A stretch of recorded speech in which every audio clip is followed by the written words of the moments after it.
And this is the game they're going to play. They're going to hyperinflate you away where you can't pay your taxes. So you'll either have to sell off your land or you can't, because if it's owned by the bank and you're on a note, you're going to have to give up your land, pure and simple. I'm going to take it to the next level.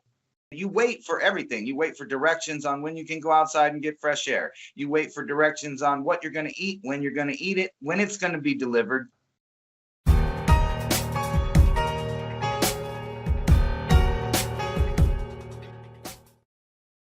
Yeah, and I would say pemmican would be a good one. If nobody knows what pemmican is, you take the meat after it's been dried, and then you can mix it with berries and some other fats, and then it doesn't require refrigeration for storage, and it's a powerhouse. Well, they don't suggest deer meat too much because it's so lean, but it was more on the beef side. And also the dehydration, either using a dehydrator or a freeze dryer. So to get the meat ready for storage before there's a power outage, because Ransom, I hate to say it, but I really believe during this great reset, they're going to take the power down for days or weeks to make everybody's food spoil in their freezers. Because how much meat and protein source is stored in a lot of freezers and refrigerators across North America here? A huge, gigantic, unbelievable amount. So if you were a government and you wanted to starve the people out, what would you do? If you take the electricity down for 2 weeks, probably 80% of the people are going to lose all the meat, all the frozen vegetables, all the frozen fruit that they have stored up, which would probably be hundreds and hundreds and hundreds of pounds, which would be enough for a family for 3-4 months. Even if a total grid down situation, that family, provided the power's up and could keep everything refrigerated if you had generators or whatnot, that would be enough for a family to stay, well-fed, completely calorie-rich and fully energized for months and months and months and months, even if it went down for everything else, even if the full food supply stopped. They would be fully fed for months. So, think about how nefarious our governments of the planet are with this reset. They want everybody kowtowing, standing in line, at 100% beholden on government. So it would not surprise me at all in any way, shape, or form that they would take out electricity on purpose to starve people who have what you talked about: frozen foods, stored foods. Got to think of way beyond it. Pemmican, dehydration, and freeze drying for meats. Absolutely. I really feel like, and I'm saying I feel like because of kind of the way that the algorithms work, that we're at a point right now where there are powers out there that know exactly what's going on, what cycle we're going in, and you're getting a taste of organized chaos out there in the world right now. So I have a whole line of articles talking about inflation. When we first started talking on this show, and I kept bringing it up a lot about what's going to happen when the COVID payments stop, when everything opens back up, there's going to be millions of properties up that the banks will take back. And that's exactly what's going on right now already. The U.S., I forget which court it is, I think it was the Ninth Circuit or someone ruled that it's okay to kick you out of the house because it's unconstitutional to stop the banks from taking your stuff. You notice how they always cite the Constitution when it is in favor of the banks. But all of these properties are going up. They're talking about super inflation, food shortages. And now we're at the point where we have to learn how to live without electricity. And not only that, circumvent their entire system. Well, there's an invisible enemy that's trying to get all your inherited wealth, if you have any in your family. They want all of your retirement, if you've earned any in your lifetime. They want every possible avenue of resources that will help you take care of yourself. And then at the end, they're in control of the food. So every single choice decision that you make has already been kind of made for you on what you're going to choose, how you're going to buy it, where you're going to buy it, when you're going to get to eat it. And like you said, think about these power turnoffs and the fact that it's come out that some of these companies that run these power companies, they planned on turning it off in an Enron style scheme, I'm going to call it, to have power prices go up because people realize the importance of energy in their lives when new extreme temperatures are moving into where they live, where they're not really used to dealing with it. Even though these temperatures have been around on other cycles, the public wasn't informed of that, so they just thought things were going to keep going the way they were forever.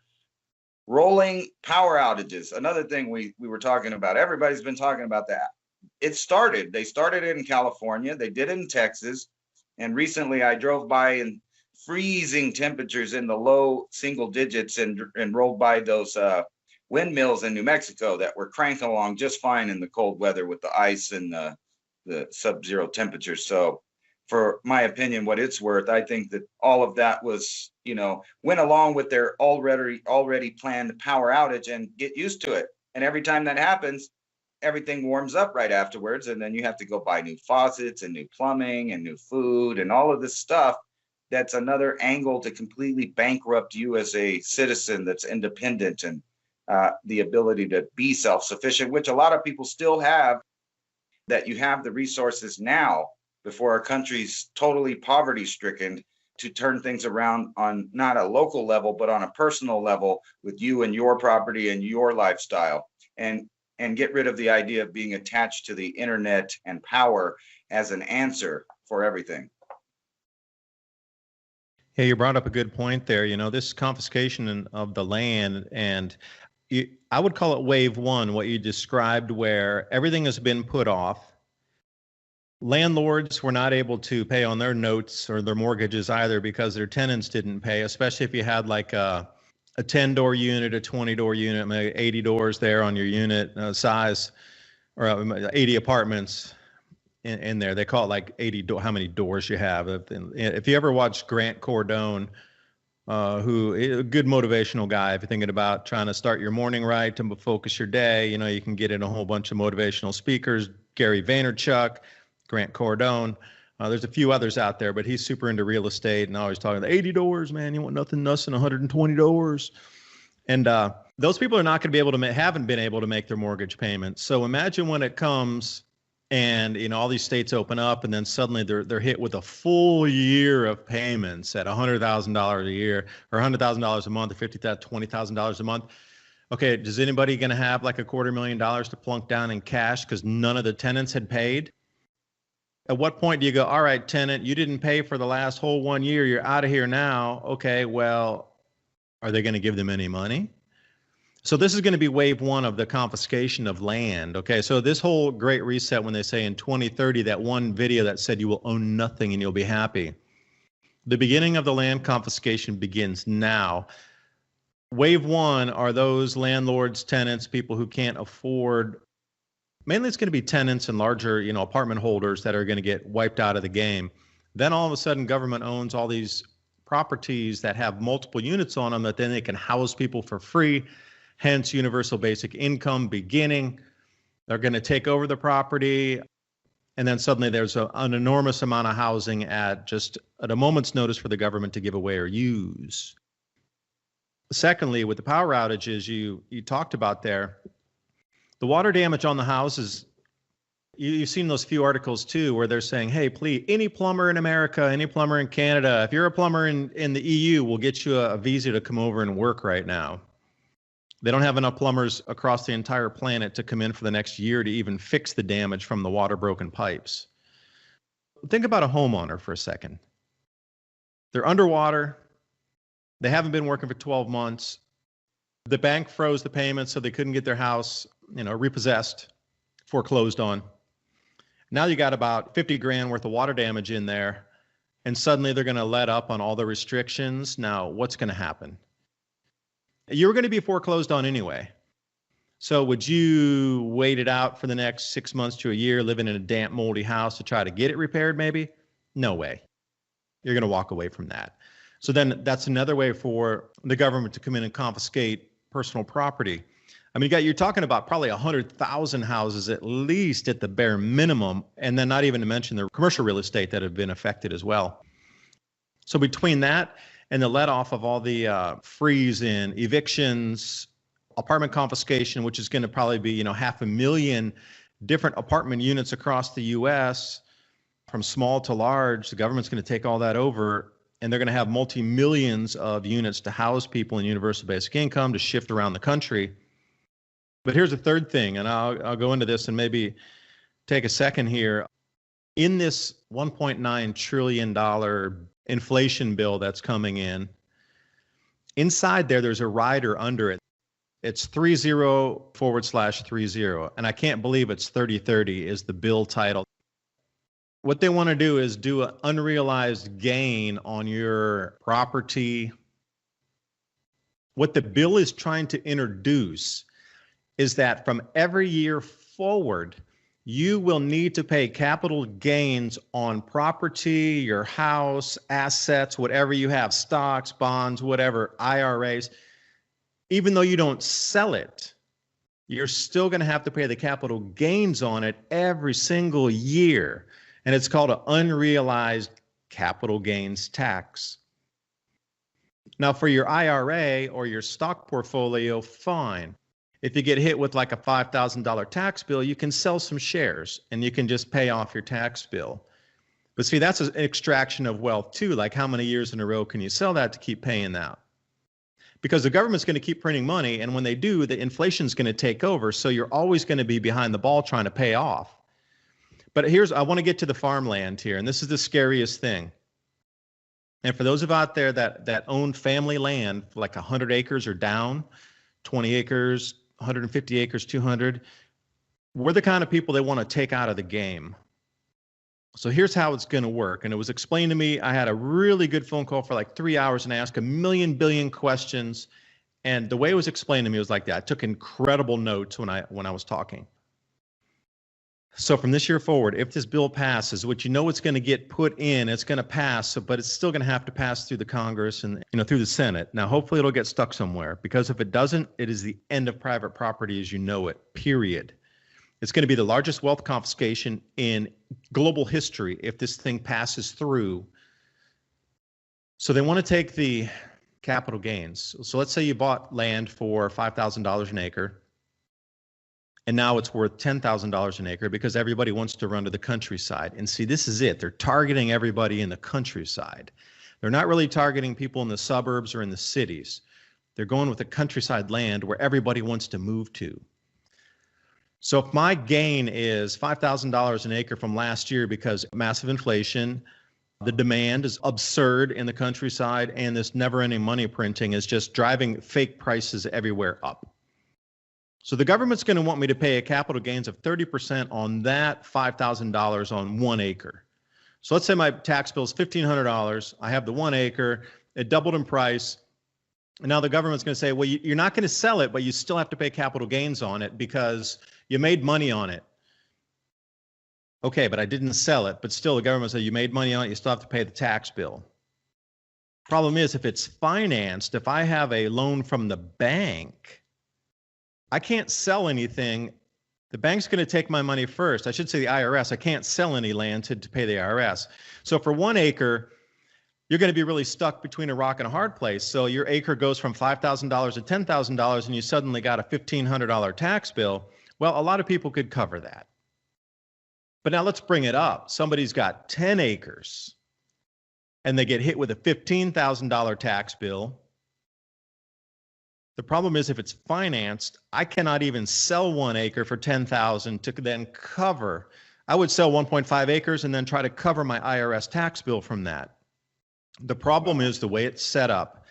If you sell the land and if your land is financed, the amount you sell goes toward your note or toward your mortgage on your land. It doesn't go cash into your pocket so you can pay the IRS. And this is where they're going to catch everybody, and they are going to just bend you over a pole on this one.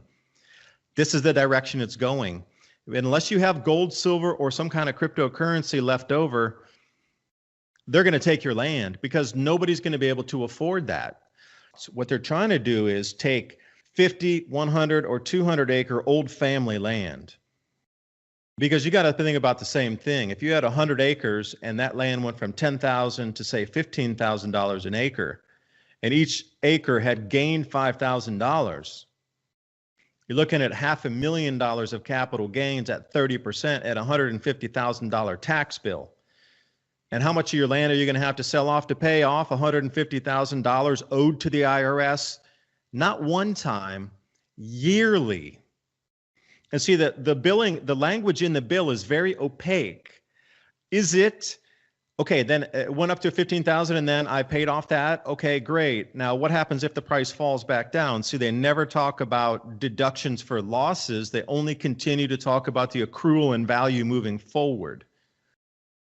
So then the next year, they're just going to print more money. So it's going to continue to hyperinflate away. So then, of course, wherever you look in history, when these hyperinflation or massive inflation events come, land could go up 14, 15 times in value in a single year. So the Fed is working in conjunction with whoever, the World Economic Forum, working, trying to ruin our nation and bankrupt and take all land back. And this is the game they're going to play. They're going to hyperinflate you away where you can't pay your taxes. So you'll either have to sell off your land or you can't, because if it's owned by the bank and you're on a note, you're going to have to give up your land, pure and simple. I'm going to take it to the next level. Take me to the river. I knew you were going to, for some reason, I knew you were going to talk about this, and it fits right into my theory about what's really going on. And it's exactly what you said. It's the most extreme case of transformation of wealth and transfer of wealth. With all of that stuff you were talking about, it's a lot to take in and it's kind of overwhelming. So let me tell you on a simple level how this is all going to fit in with everyone's day-to-day life. So we started talking earlier about how the food is at the end of its shelf life and the end of its supply chain when it reaches your dinner table, basically. So the answer to this, hundreds and hundreds of these startup companies, and some that have been doing it for quite some time already, which are companies, corporations, that deliver the food directly to your house. You no longer have to shop or cook or anything. You just kind of like a TV dinner, except for they're claiming it's fresh, it's organic, maybe even from someplace.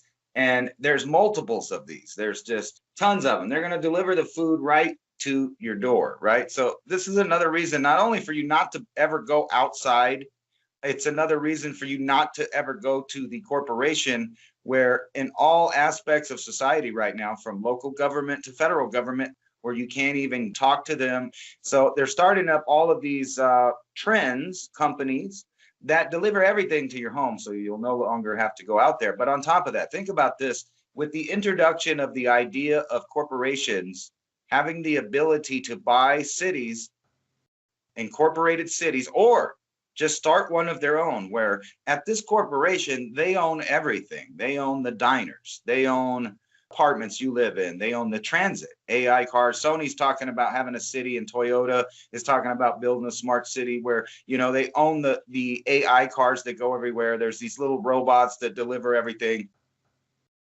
But then you realize there's nothing to stop them from buying millions or billions of acres of farmland, all the houses, all the restaurants, all the grocery stores, into where you're just in a cell, basically, that you call your house, and you wait for everything. You wait for directions on when you can go outside and get fresh air. You wait for directions on what you're going to eat, when you're going to eat it, when it's going to be delivered. Not only that, it takes away all your choices of food. Do I want this or do I want that? I trust these people more than those.